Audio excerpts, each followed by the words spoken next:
औरंगजेब ने कहा था कि आपका नाम तेग बहादुर है और नाम का कुछ ना कुछ कारण होता है। तो आप मुझे ये बताओ, आपका नाम जो तेग बहादुर है तो इसका क्या कारण है, क्या ताकत है इस नाम में? तो उन्होंने फिर उस समय कहा था कि तुम अपनी तलवार, जो सबसे तेज तलवार है तुम्हारी, जिसकी धार बहुत तेज है, और सबसे जो तुम्हारे तलवारबाज हैं चलाने वाले, उनको भेजो, और तुम्हें देखना है तो तुम आओ और उस पे कागज लपेट दो और धागा बांध दो सूत का सफेद। तुम्हारी तलवार अब इतनी पाप कर कर के वो कहते हैं ना खुंडी हो चुकी है, कि धार खत्म हो चुकी है, कि वो अब दोबारा किसी पे चलने लायक ही नहीं रही है। तो वो जो सिख गुरु गोविंद सिंह जी ने भेजा था पता करने के लिए दिल्ली, तो वो जब सिख आया और गुरु जी से मिला, जो हवलदार कहते हैं, जो पहरेदार था हवालात का, तो वो श्रद्धालु हो गया था, तो वो समय देख के मिलवा देता था अंदर। तो जब वो मिलने के लिए गए भाई जेता जी, तो गुरु जी ने उन्हें कह दिया कि अब हमारे शरीर का अंत का समय आ गया है। तो वो बहुत रोने लगे, वैराग किया उन्होंने। तो गुरुजी ने कहा ये तो ऐसा ही है, जो आया है उसने जाना ही है, ये वैराग्य का टाइम नहीं है। तो उन्हें समझाया कि आप अभी जब बाहर जाओगे तो आप इस हवालात के आसपास ही रहना, दूर मत जाना कहीं। तो हमारा शीश सीधा आपकी गोदी में आएगा और आप तुरंत लेके निकल जाना। अच्छा। और गुरु जी के साथ जैसे भाई मती दास जी, भाई सतीदास जी और भाई दयाला जी की शहादत होगी, तो बाबा बुड्ढा जी की वंश से भाई गुरदित्ता जी थे, वो भी गुरु जी के साथ ही कैद थे अंदर ही। तो गुरु जी ने उनको भी धीरज दिया, क्योंकि वो भी सुन रहे थे गुरु जी जो कह रहे थे कि हमारा अंत समय आ गया।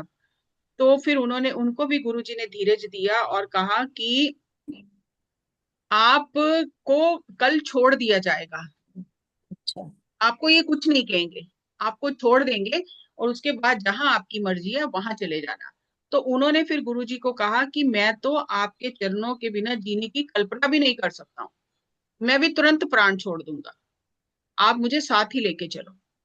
तो गुरुजी ने फिर उन्हें कहा कि आप यहाँ प्राण मत छोड़ना, शरीर मत छोड़ना, आप यहाँ से 5 मील दूर दिल्ली से बाहर की तरफ, वहां पर आपके जो बड़े बाबा बुड्ढा जी वो आए थे, रहे थे कुछ समय यहाँ पर, तो उस स्थान पर जाकर आप शरीर छोड़ देना और फिर हम आपको साथ ही लेकर चलेंगे।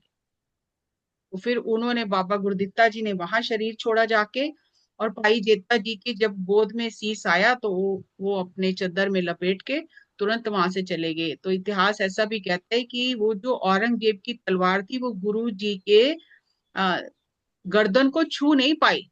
उन्हें लगा कि उन्होंने तलवार चलाई है और शीश धड़ से अलग हुआ है, लेकिन वो गुरु जी ने अपने शक्ति से स्वयं ही अंतर ध्यान होके अलग कर दिया था।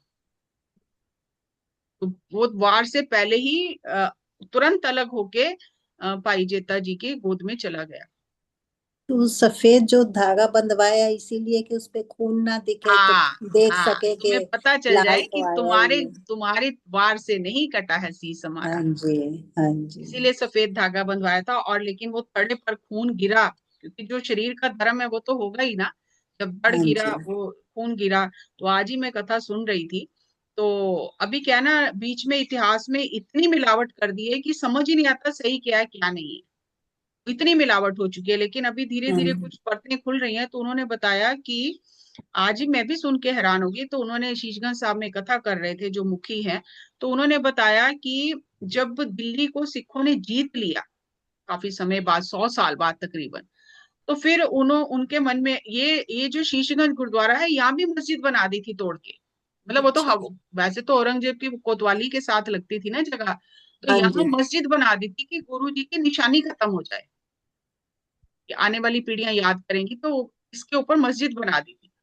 है सही, शायद एक हिस्सा। वो थोड़ी दूरी पर है, लेकिन यहाँ पर तो फिर जब बाबा बघेल सिंह जी जिन्होंने दिल्ली फतेह की, जब उनका समय आया, राज सिख राज हुआ, तो फिर उन्होंने ऐलान कराया, घोषणा कराई पूरे दिल्ली शहर में कि कोई जो है, अगर क्या उसको कहते हैं, उस समय का कोई व्यक्ति है जो निशानदेही करे, मतलब जो जिसने अपनी आंखों से देखी हो वो जगह, वो निशानी बताए आके, तो उसे हम मुंह मांगा इनाम देंगे।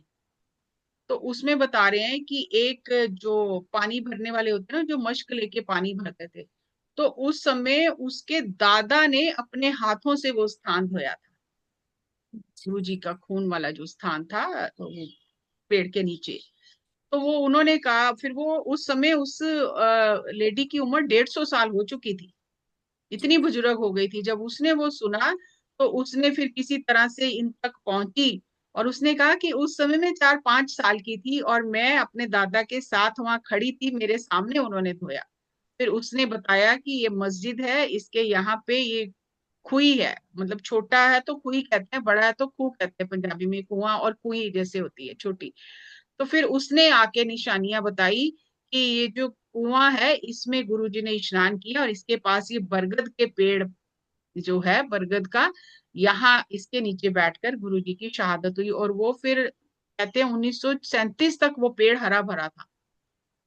बाद में जब गुरुद्वारे की उसारी हुई, गुरुद्वारे का जिसे बनाया गया गुरुद्वारा, तो फिर वो पेड़ काट दिया, बीच में आ रहा था। अब वही है, अब बाद में पछताते हैं निशानियां खत्म करके, पेड़ हाँ। काट दिया और उसका तना रख लिया अंदर, और वो पेड़ काट दिया, और वो जो नीचे जाके सीढ़ियां उतर के मत्था टेकते हैं ना, वो वही पेड़ के नीचे का स्थान है जहां पर गुरु जी ओह, की शहादत हुई।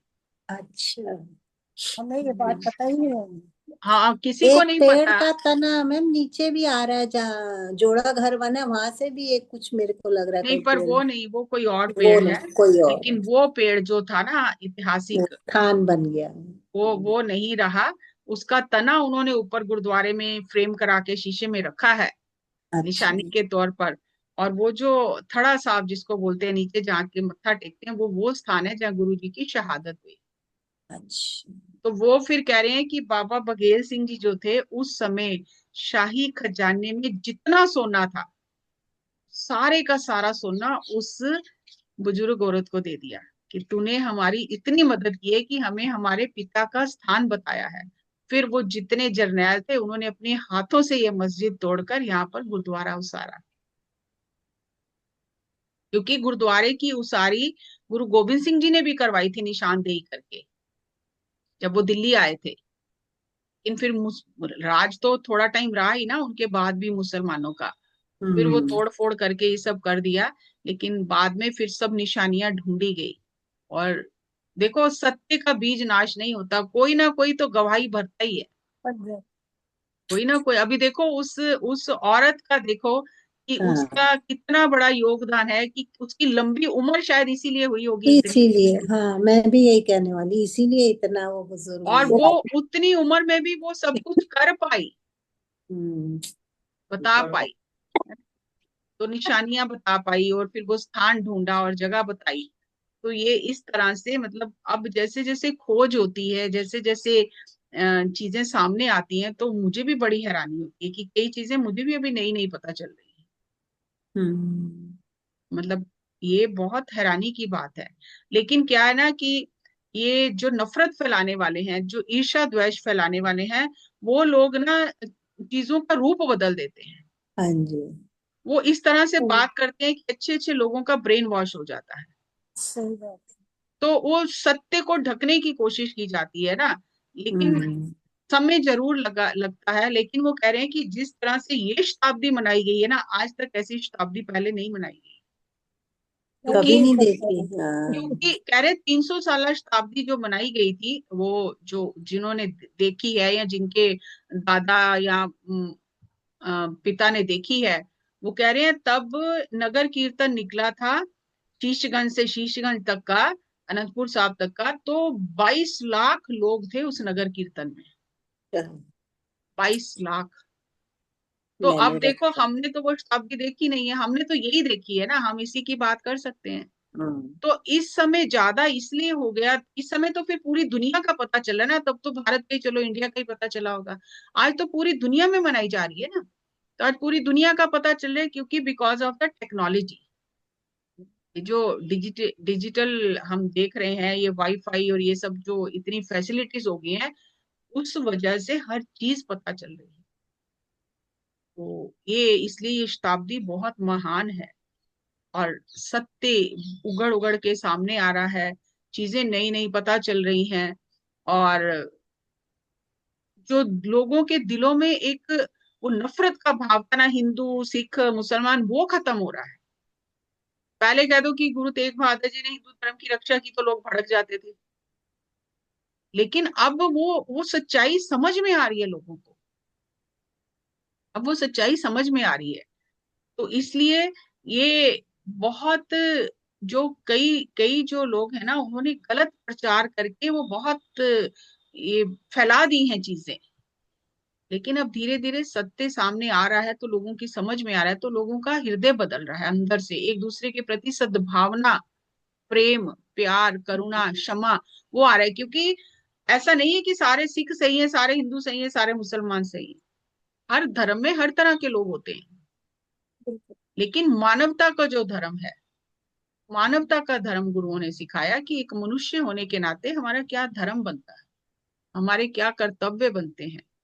तो ये शहादत इतनी है कि, और इसमें और भी लोगों ने कुछ कंफ्यूजन क्रिएट किया कि भाई जेठा जी शीश लेके जा रहे थे, कहीं पकड़े ना जाए, तो उन्होंने, किसी ने कह दिया अपने पिता का भी सिर काट के साथ में ले गए, किसी ने कह दिया कि हरियाणा में जींद में एक बंदा था, उसने अपने पिता का सिर काट के दे दिया कि वो मुसलमानों को धोखा आ जाए। इतने अगर वो धोखा हाँ, खाने वाले होते, राजे। तो शक्लें तो वो जो वो मुसलमान कौन वाली सा हैं। गुरुद्वारा बना जो आप कह रहे हो उनके साथ जो था जेल में 5 मील दूर, वो कहाँ पे, कौन सी साइड हुआ?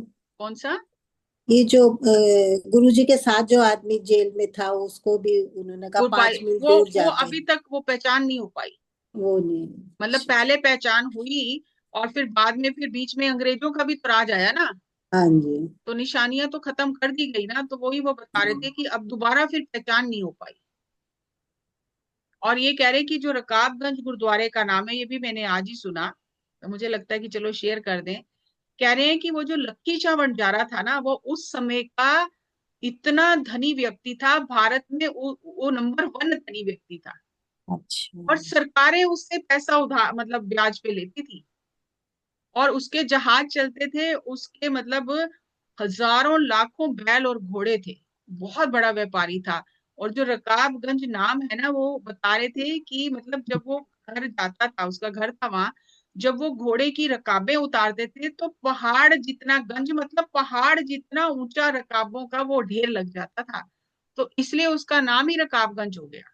इतना अमीर था वो, इतना धनी था वो, ऐसे छोटा मोटा नहीं था, इतना धनी था वो, कि उसके घोड़ों की जब रकाबें उतरती थी तो इतना बड़ा पहाड़ बन जाता था, तो जगह का नाम ही रकाबगंज हो गया। घोड़े की वो पैरों में जो लगाते, रकाब बोलते हैं ना उसे, नीचे, नीचे नीचे तले पे जो तले खूर पे, था। तो वो हाँ। उसका नाम ही रकाबगंज हो गया उस जगह अच्छा। का। वो वहां उसका घर था, तो उस समय का सबसे धनाढ़ व्यक्ति था वो।